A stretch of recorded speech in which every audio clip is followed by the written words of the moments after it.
Par exemple, quand vous décidez d'aller faire des achats dans un supermarché, vous devez avoir de la liquidité sur vous, de l'argent. Vous allez craindre d'être volé ou bien d'être arnaqué, oui, par des gens sur la rue et tout. Mais maintenant, avec votre simple carte, avec la venue du e-commerce, vous pouvez utiliser votre carte dans les supermarchés et dans les boutiques et autres, faire des achats en toute sécurité et tout ça, c'est grâce au numérique.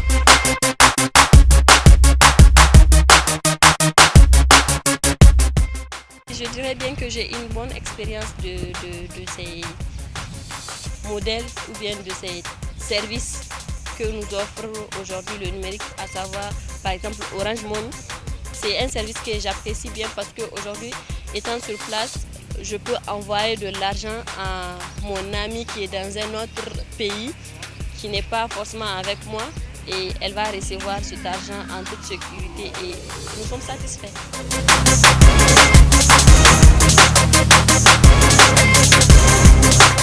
Je pense bien que oui, parce que le progrès est en train de venir d'une façon très vite. Et quand on regarde aujourd'hui, la moitié des choses auxquelles nous adhérons aujourd'hui, autrefois nous ne voulions pas y adhérer.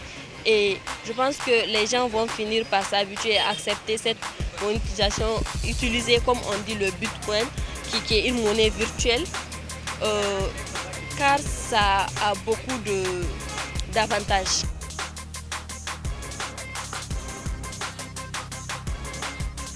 Et il y a des personnes aussi qui préfèrent aller dans les marchés eux-mêmes, voir le produit, marchander et acheter ce produit.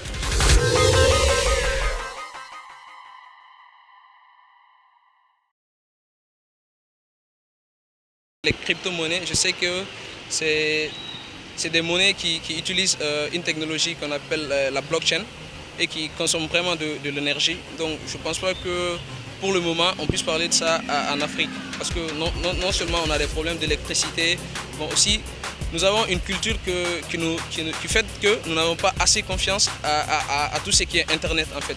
Donc je pense que pour l'instant on ne peut pas parler trop de monnaie, de crypto-monnaie en Afrique.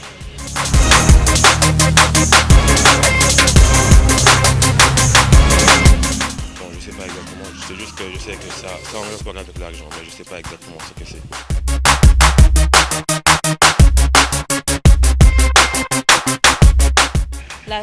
La sécurité. La sécurité de ne pas avoir du liquide sur soi. Vous avez votre argent stocké sur Internet comme on dit. Certes, certains pourront dire que non, c'est pas sécurisé, c'est pas fiable, c'est pas évident d'avoir son argent comme ça dans l'espace. Mais je pense que ça pourrait être quelque chose de bien et les gens pourront finir par y adhérer.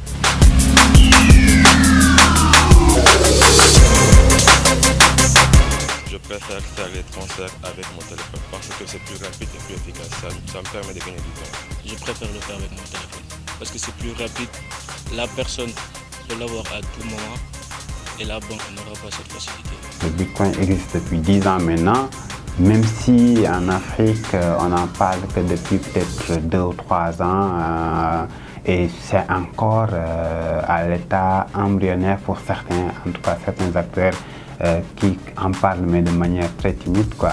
Mais en résumé, le Bitcoin, c'est juste de la monnaie électronique, une devise, je dirais, électronique, quoi, qui n'est plus contrôlée par les banques centrales classiques qu'on connaissait. C'est une façon de décentraliser la monnaie, faire en sorte que chaque acteur devient un participant de ce contrôle de la monnaie quand il s'agit d'une transaction, que deux personnes puissent faire des transactions directement sans passer par un établissement de financier, de contrôle de banque, etc.